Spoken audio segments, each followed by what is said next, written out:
Hey guys, welcome to our new video where we're going to discuss our experience trying to dropship.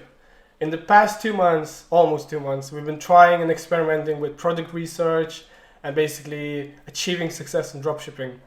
We used Aliexpress suppliers, Shopify as platform for sales, and TikTok for traffic source. So we're going to try to connect all these three topics or three tools and see if it's possible to dropshipping in 2022 after spending 2 months following various strategies and methods. And I guess we're going to discuss the lessons that we learned and we're going to share our personal experience. Yeah, so we divided this video to a couple of lessons. So first lesson is that for us personally, it was really hard to find interests and align them with what works on TikTok and Shopify and Aliexpress, because we have a couple of ideas which we outlined in the previous videos.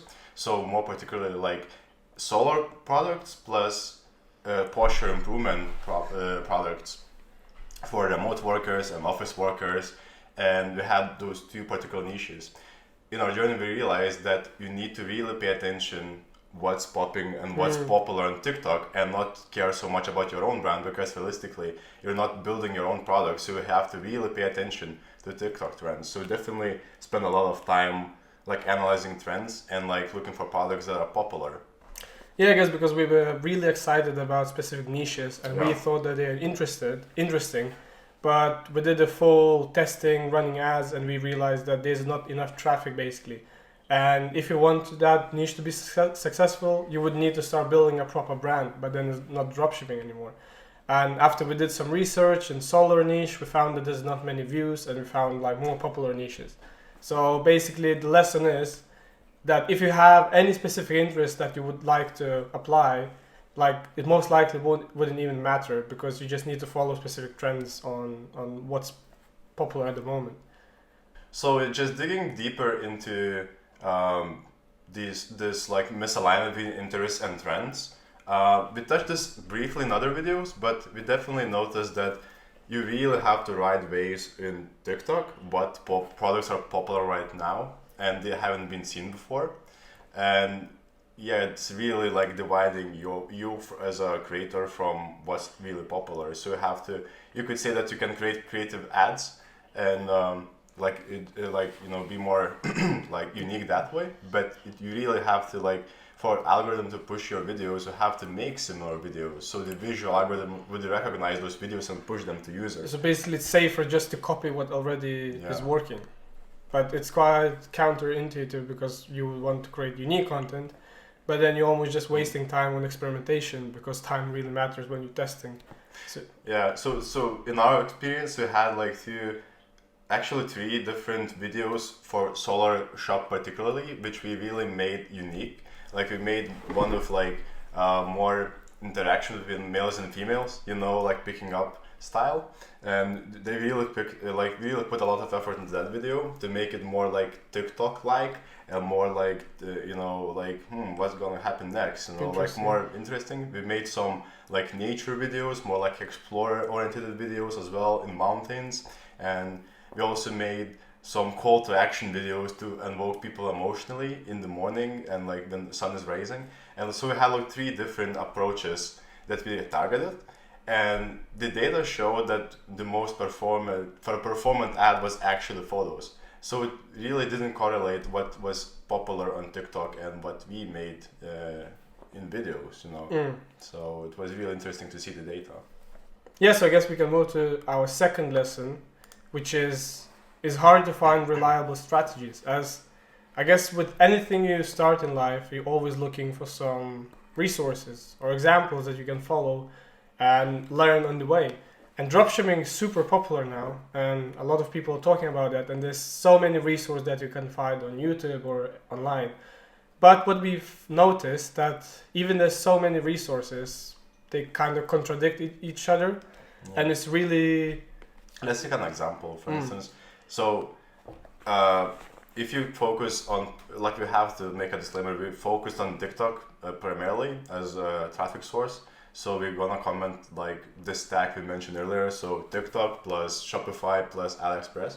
So of course, like there are some nuances if you're using different platforms for like traffic or like sourcing products and things like that. But I think general rules apply. So what Jaronimus just mentioned about contradictions. So you find information online that you need to find products that are not saturated yet, right? So meaning there's not a lot of competition, but the actual research method to find products often is suggested to you just look what videos are popular.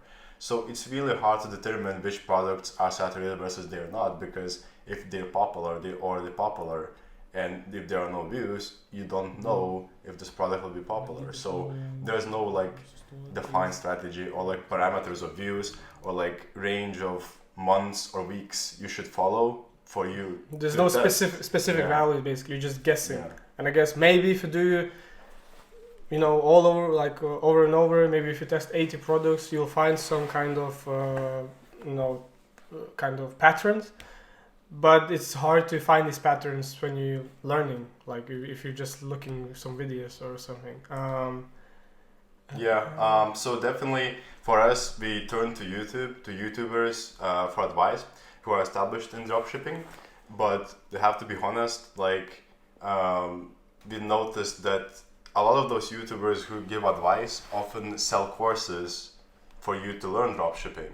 And they tend to like cover topics that are like basic, like setting up the store, setting up photos, creating content, or like SEO even topics, or like copywriting topics, which are good things to learn, but they're not really things that will make a difference in terms of really converting users, like for dropshipping specifically, because those are just general e-commerce skills. And you can't really say that you're a dropshipping course provider, which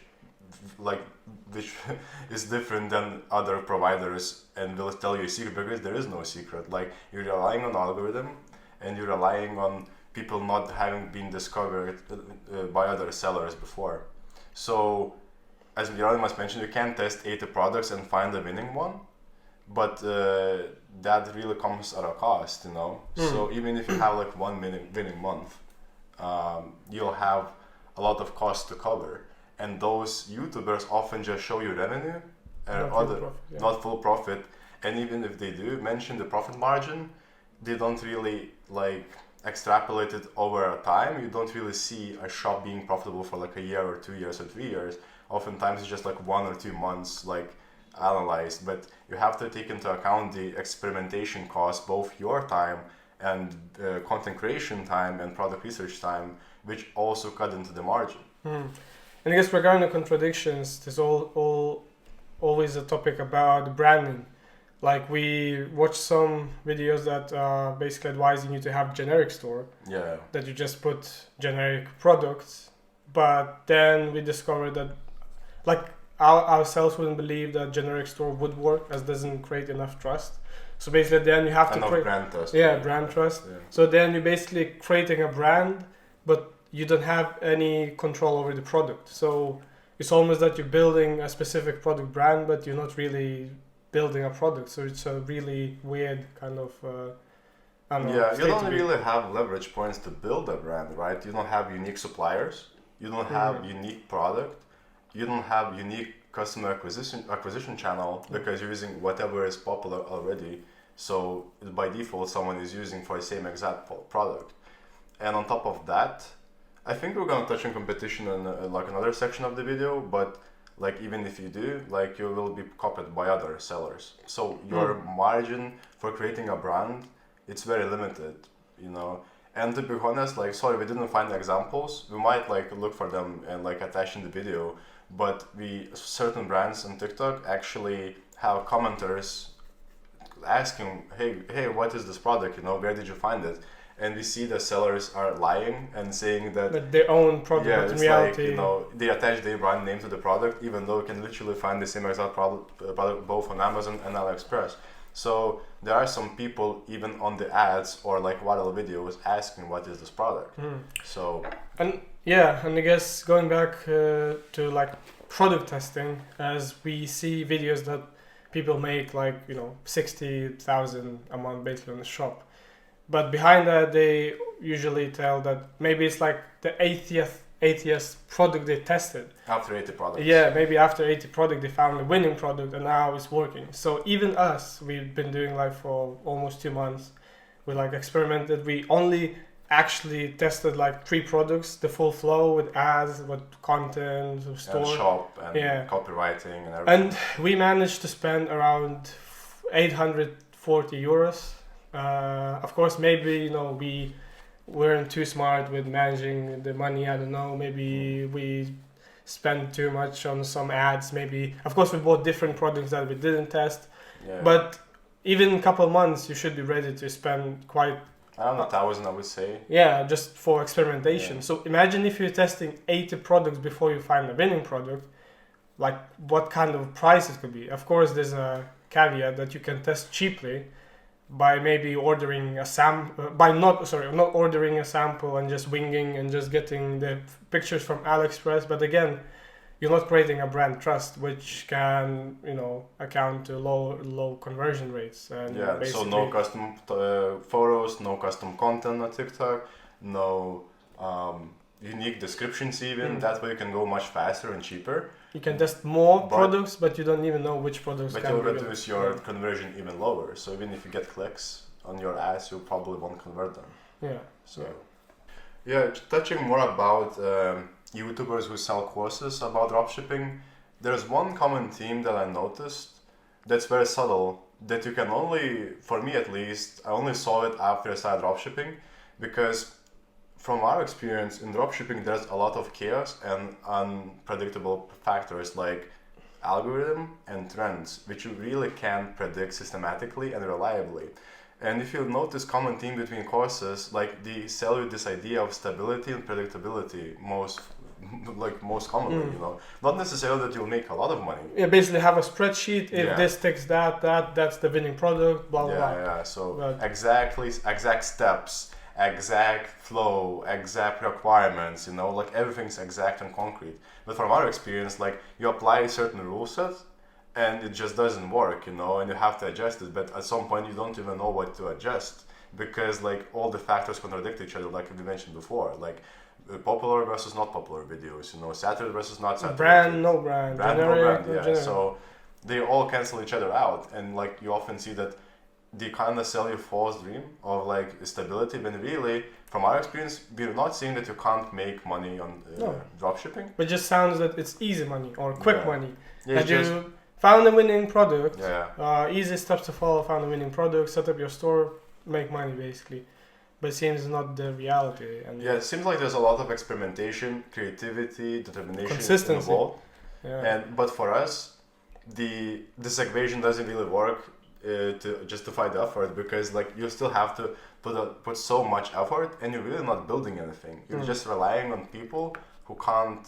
Or algorithm and people from that algorithm who can't look those products for Amazon. So we'll show some examples of products that we bought on Amazon in one day, which are sold on branded TikTok Shopify stores. So in our personal journey, we started from running ads directly with the content we create, like in so the solar niche. We created content and then started running ads. We actually had quite high click-through rates, so our ads was successful, but we only got like one sale. And then later on we started researching again, where everything started contradicting the previous information, that basically you don't run ads before the organic content like blows up, basically, as there's no point spending money on ads, because if the content doesn't even run properly organically, so basically you're just wasting money. And I think from our perspective it makes sense. Yeah, I mean, basically there's this argument that like you need to start organically, but the thing is, those people who tell you that you need to start organically and build your audience up, which makes sense because you can't really go viral from one video uploaded to TikTok, right? Well, the problem is you don't really know how much time to allocate for you to go viral, is it 10 videos? Is it 20 videos? Is it 3 months of uploading every second day, every third day?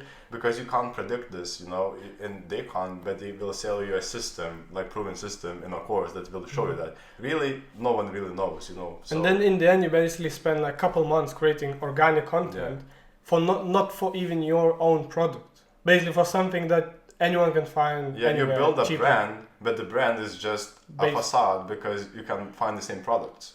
So it's not really a brand. And you're competing with maybe like 10 different pages that offer exactly the same product, same price. So by the time say you allocate 3 months to test one product or like one niche or like one group of products for like golf, let's say golf like example, like like a mini golf kit for playing at home, plus a golf bat or like golf balls, things like that. Like you allocate 3 months. So say you're 2 months in of creating this content. At that point, if you don't have viral videos, you don't know necessarily if they're not popular because algorithm hasn't picked them. If you had shadow ban from TikTok because you're running multiple accounts on TikTok, you don't know if there's a lot of competition, because if you look that there's a lot of competition, you'll be like, okay, so I'm in saturated market, right? But if you have competition, maybe there is like a lot of need for this product. So there's no clear parameters or clear systems for you to know, because you're operating at such thin margins in all of the places, not just the product price, but even acquiring customers. You're using the same channels to acquire customers. It just seems there's a lot of luck basically involved. If algorithm will choose your content, if not, and not much control you have over that. You just basically, it seems that how it works, you're just being really consistent, testing different products, trying to jump on the wave. And if you jump one day, you're lucky basically, and you make some money and you hope that this profit basically cancels the debt from previous basically failed tested products, and you basically try to repeat that. But it seems that's why the reason there's so many courses, because it's not that easy to find that epic special winning product, and it's not easy to repeat that, and you can't scale that product because there's a really tight period of time that the competition will catch up, because they will see your ads are performing, so they will start copying and maybe build their own brand. So the only logical next step seems to start building your own product. So then you're not dropshipping anymore. You're kind of building brand and bulking. So it seems that dropshipping is really short, like stepping stone into e-commerce. Yeah, and it's really narrow stepping stone as well, because you have, as you mentioned, you have competition, you have algorithm in place, you have the fact that you can find products on Amazon easily, and so no uniqueness and no real edge to build the brand. So it begs the question, why not start with the brand? Why not create unique content that no one has seen before with products? So what is the reason exactly? So the only reason is the actual product. But if the product is not that exciting, then why wouldn't you start with exciting product to begin with? Yeah, I guess maybe some people don't have any product ideas. So it is, I say it's a good way to kind of research what's trending in the market. Maybe find the products that are trending and find your own twist. Maybe add some new feature to your product. But if you're just competing on the same price, same shipping, it's quite hard. I think it nicely ties to the lesson 3, which is very few variables you can control, that you can control and systemize basically. As we discussed, short time before competition catches up. And if the competition catches up and if the trend dies, what I think we dislike the most about dropshipping, I know we only tried it for a couple of months, we're not pros at that, and we didn't find a winning product, but we can already see the patterns. And basically, if the trend dies or the competition catches up, you have to start from scratch. Basically, if one product dies...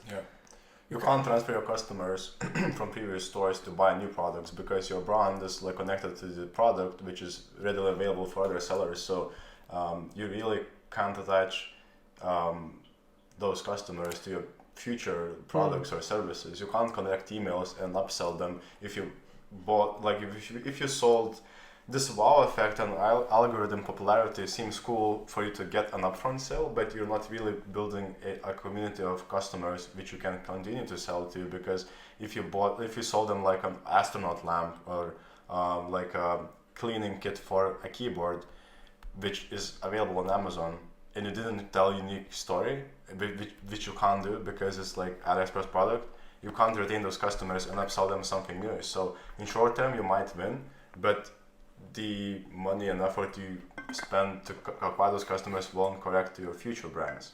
So as Jeronimus mentioned, you kind of are building a brand, you're doing all the steps you should be doing to acquire customers for a brand, but you're not getting all the benefits long term for building a brand. So that's also something you can't control. And we dislike that basically. We want to have as much For control. us personally, maybe some people like it, nothing wrong with that, but like for us to allocate 2 months of time to keep building brands, more time potentially. On just a trend that could die is, I don't know. Yeah, it's better for us to build one brand that we really like and really believe in, and just keep applying the lessons we learn from marketing. Because we compared our ad performance to like known dropshippers on YouTube, and we see that conversion rates, click-through rates are comparable, or in some cases better, on our ads. So, and realistically, it's really not that hard to create ads on TikTok because the content is quite simplistic. There's no high production needed. Yeah, but unlike on YouTube, you see that you need a lot of high-paying brands like Coca-Cola, or like even Apple, I think, runs ads on YouTube, or like Microsoft. So you have a lot of competition with high production value. On TikTok, it's actually the opposite because it's very organic content. So you try to disguise the ad inside organic content. Yeah, so creating an ad and like getting high click-through rates, it's really not that hard on TikTok. Especially when you're copying other people's content. That already works. Yeah, but then you run into other issues. So as we mentioned, you basically have very few leverage points to beat the competition. And as you can't compete on the price because everyone finds the same supplier basically, especially the super popular products. We literally can find 5 different accounts selling exactly the same brand. Even the brand is the same. So basically selling from the exact same supplier. So they're not competing on the price. You can't compete on shipping time because it depends from the supplier. Can't compete on the actual product features or quality because basically, again, you're just using the same supplier. So you could influence all of these factors by bulk ordering, and making the product custom, adding maybe new features. But again, as we mentioned, it's not dropshipping anymore. Again, you starting to build a custom product. And of course, the story changes because then you can compete on price and other variables. You have to have conviction that this product will work and will have a need in the market. So, and you could validate through dropshipping, but it's like a vicious circle because for you to validate, you'll need to go through the period of dropshipping, which is really tough because of the factors we mentioned. So, again, not putting people away from dropshipping, we just outlining the reasons why we don't want to continue and we're going to start a brand. But definitely something to keep in mind because these factors will affect regardless of which strategy you choose to acquire customers, what kind of shop platform you use, whether it's like WooCommerce or Shopify, or for suppliers if you use Aliexpress or CG dropshipping, whatever, like you will have to go through these factors and consider them.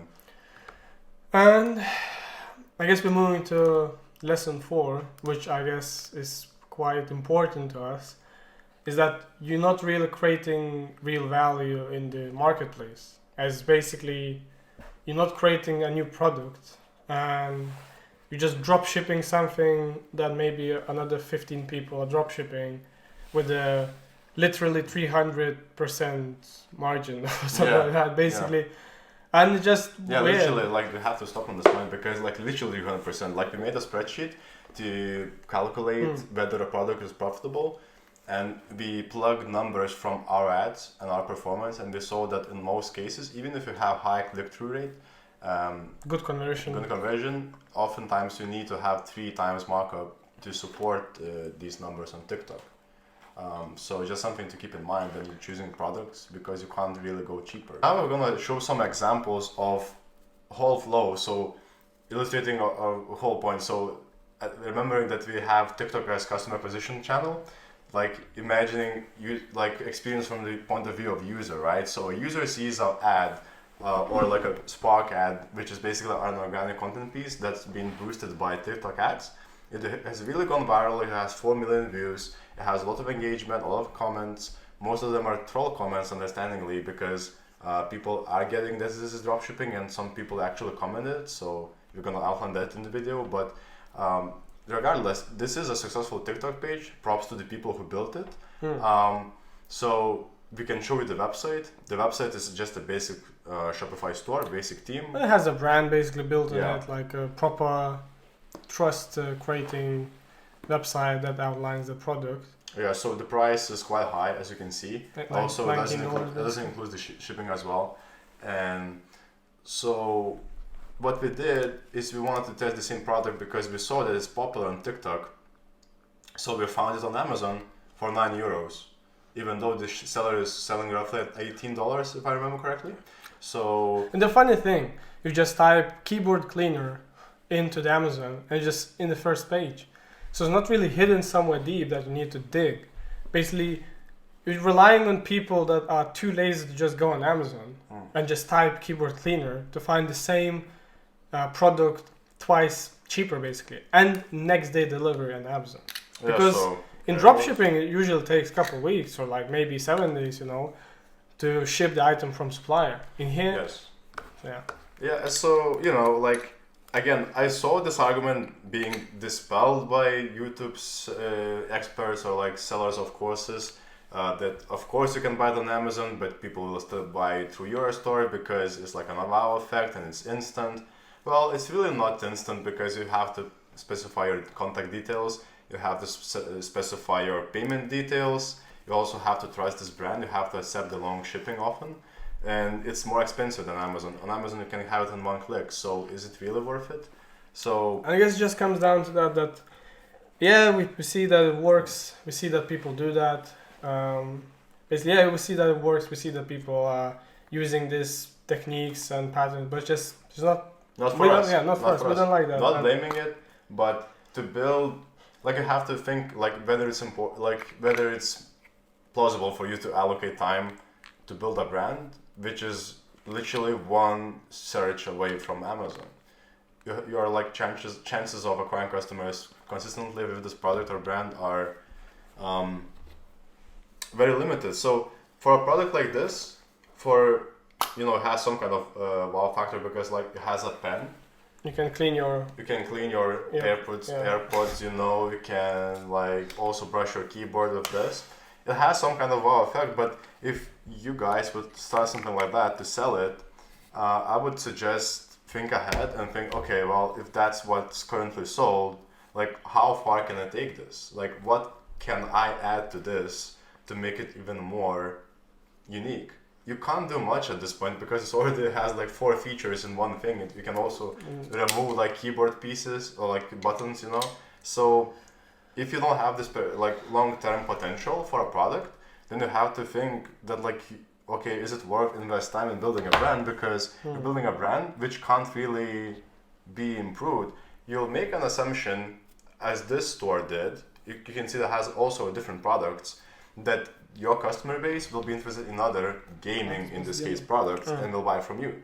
But you really don't know because it's just an assumption. Because you're not innovating on top of cleaners, you're like selling random gaming items, Yeah. So it's also a risk that you have to take into consideration. But yeah, it's just our opinion. Of course, I guess it's just we've seen some accounts that create like generic store with like multiple different products, and they have a lot of followers. And I guess they just kind of have a niche brand, and just drop shipping products that fit that niche. Yeah. But it's I guess there's different ways, I guess. But so I guess the last like lesson or like I don't know topic that's That interesting. we have to cover Yeah. to explain our negative views, which are really not negative, it's just our opinion. But like, so why is it so popular to dropship, or like at least it seems like it is on YouTube? Like why there are so many core sellers? Everyone knows dropshipping.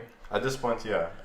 So We have a couple of ideas why. We can't speak for everyone, but like something that came to our minds is like, first of all, low barrier of entry. So it's really easy to start. To set up a shop, it takes like 10 minutes literally with Shopify.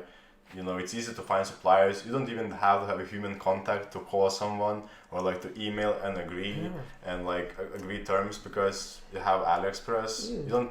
I think on Alibaba you have some kind of contact with suppliers to establish trust. Here you don't need anything. You just like push a button to connect. Everything has plugins. Like you connect Shopify with Aliexpress. You sync the product, so it's super like streamlined and everything is really easy to set up. And you know, we have our like some friends that even started real shops that they had to invest like 6 figures. You know, 5 figures. Oh, sorry, like mid 5 figures to start a store. To start an actual real physical store, to buy the products, to store them, to, you know, to market them, invest in ads. And I think dropshipping is just really kind of attractive idea that you can start without no money.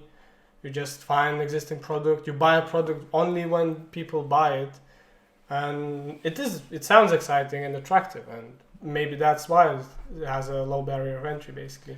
And it's appealing to beginners that don't have much experience in e-commerce. And for us, for example, we didn't have much experience in that, so we didn't know what's happening behind the scenes, and it sounded quite exciting to try. So yeah, definitely. Like also connecting to that, like you have to be careful with the number manipulation. We touched on this before, but Hieronymus brought a good example. It's actually a lot of like forex trading or just trading, like stocks, penny stocks. You know, there are some YouTubers who are famous in this scene who, you know, sell courses or like memberships. Like join our membership and you'll know all the secrets about penny stocks. You know, and it's like, you know, like why would you sell something that's so profitable? Because it's like a zero-sum game. You know, like both in trading and e-commerce, like the more competition you have, the less profit you'll have for yourself. So I have to question, is this guy selling me a course or membership? Like, why is he doing that, you know? Like, and why? And I guess you mentioned it's quite like easy to basically manipulate numbers. Like even in trading, you can be lucky and may make 30% gains in 1 month, but it doesn't mean... like, or like 1 week, you know, you saw video, like you can see videos like I made 30% on my portfolio in Forex for a week, but if you would project 1 week 30% gain over a year or 2 years, even if you started with like 10k, you'll probably have millions by a couple of years, you know, because of compound interest. But the reality is that people don't really show their losses and their risks, and periods of like flat periods when you don't make any money or just lose money as well. Like, so the more courses you see in a niche or like a industry, you can tell that it's really not profitable. It's like shovel selling in a gold rush, essentially. That's our conclusion, at least. I'm not saying that like there are not successful dropshippers, but my feeling is they're not really on YouTube. They're really focused. Maybe they're using it as a tool in their toolbox, like when building a brand, when like experimenting with new product ideas. But I'm not convinced that they really have time to build like elaborate membership schemes or like courses to teach you, because why would they give away their secrets, you know? And I guess, you know, the ones that are selling courses, basically, as we mentioned, is, as you can see from our experience, we learn it's quite hard to scale dropshipping. And if you find a winning product, the lucky product, and you make actual money, and you know that it's quite hard to find a winning product again, you can use that lucky not even profit, like revenue data to basically attract beginners. You brought an interesting point about scaling, right? Like it seems like, okay, I'll find a popular like sleeping mask or like a hat, you know, I'll scale this product to like 100k a day by running ads on TikTok rather than Facebook, on Instagram, whatever, right? Like, because when it works, I'll just scale it. But if you really think about it, like you have to reduce the market size quite a lot. Like even if you pull out your, you know, favorite ad manager, whether it's Facebook or TikTok, and you see there's like 5 million potential customers, you have to like filter them out. Like not all of them going to click on your ad, first of all. Some of them will have seen this ad by other 10 competitors, so you filter that out. You filter people who will look at this product on Amazon or just Google and buy it like locally in any other provider. Cheaper. So if you actually filter that those 5 million potential customers in your niche or whatever, how many million it is for that particular region or country, it's really not that many customers. So if you scale to 100k, if you look at the reach you'll get from those ads, you'll run out of customers quite fast, you know. And the competition is catching up Yeah, because so- another 10 people are building exactly the same brand on the exact same product that are targeting the people that you have not targeted yet. So it's just like factors to consider that like even long term, it's the reason we want to mention this because we feel like it's often sold that like, yeah, it might suck in the beginning, but then after you will find a winning product, everything will be easy. But reality is that probably it won't be any easier. It might actually be more challenging to keep the scale and to keep not running out of ways to attract customers, you know. Because Unless you start unique product from that because niche. you don't really have like much leverage, you know, to ask for better prices. You're already asking for high prices for what you're providing, you know. So And there are other basically quite popular YouTubers that documenting the real journey and also discussing, you know, as there's one guy that actually bought a course. shout out to this guy. I think he mentioned that he spent 5 months following a dropshipping strategy. Not for me. I'm not going to spend 5 months of my life testing some kind of strategy because, as we mentioned, that you know, like there's a lot of false sense of security and predictability, and you know, schemes and strategies sold. But that's not how life works, right? Like you don't really have check boxes in life, you know. Like you have certain things under control, which are easy. And you can't become like you know, a rowing champion, you know, like rowing boats by just following a checkbox, you know. You'll still have a lot of challenges that are not predictable. Luck. You know, luck, wind, you know. But like these are, you know, these are obvious. But like in dropshipping is even more unpredictable. So be careful when buying courses for a full sense of security because there is none. Like like you can't really predict, you know. And the other point, like, maybe that we kind of noticed, and most successful and richest people tend to give information for free, basically. Yeah. Like a good example is Ray Dalio. Ray Dalio is like he is a founder of Bridgewater Associates. He's been working on that for over 50 years now. He's a billionaire. He literally owns the largest hedge fund in the world, you know. And he has spent many years at this point, like 7 or even more years, creating free content on economy, personal development, you know, like managing a company, building a team, growing a team, you know, like improving people's skills and communication, you know. So you can find either through his book, which I think he's selling it at, you know, basically just break-even price so people can buy it, or you can just look on YouTube, whatever platform you want, and he has a lot of content. And so this is an example of a guy who has made a lot of money and he doesn't need to sell courses, so he doesn't sell courses. So it's just an example to illustrate that, like, why would you sell your knowledge? Because why you just not scale? Why you just not build like 100 stores? Yeah, exactly. Okay, and if you want to share your secrets, so share it for free. Why you need people spending $200 on membership? You know. Because so yeah, I guess I know it's a common thing, but it's just, you know, when you try to experience, like when you watch more information, just I guess it makes sense then. So I guess what's next, basically? So conclusion, next steps. What we're gonna do next. So as you can see from our discussion, our rant, we see that we didn't really enjoy this kind of business where you're always starting from scratch. Your personal interest doesn't really affect it. It's more like just looking for opportunities and jumping on the wave and just trying to beat the algorithm. So I guess just like the craftsmanship and skills don't even kick in if you don't have a winning product or a trend. So that's really annoying because it feels like deep inside you feel like you're not progressing. You're just literally relying on like factors you can't control. You could say that spotting a trend or like popular product is a skill. I agree, but it's just not a skill that I would personally want to develop. I want to develop seeing trends and building some kind of leverage and protective moat for my business. So I could, even if I scale this, I'll know that next morning when I wake up, I won't see 10 different stores doing the same exact thing, you know. I have some time to improve further. We're basically continuing in the same brand. You're not just killing it and just, okay, let's open TikTok and see what's this next new thing. And selling something that you can buy on Amazon. So I guess to answer the question, yes, we're stopping dropshipping, and in this scenario, basically, like dropshipping. and our goal is to be more creative, basically. Build a brand and a product that we can actually scale and invest our creativity, and build a community around it that would, enjoy our vision and a product. So that makes sense. Yeah, like it's really exciting. We hope we'll share more soon. We want to create more shorter content pieces, and I think more longer pieces more rarely, but more in depth. But things we've learned, so we can have a balance. So we don't go, like without Too flat. YouTube, for like 2 months. But also we don't share stuff that's not really, valuable enough in terms of we don't feel like it's like we learn something new. We want to like really go deep and share some new stuff. So yeah, so that's the conclusion.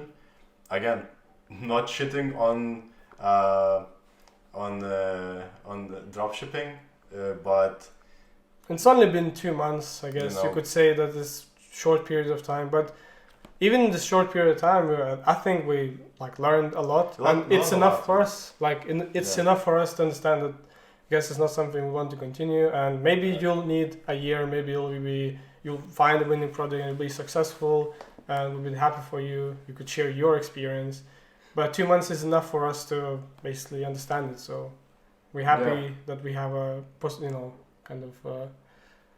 we're in a position that we can just stop and try something else. So we're just using that, and I guess we share what's next. So see you guys. Thanks, guys. Bye bye.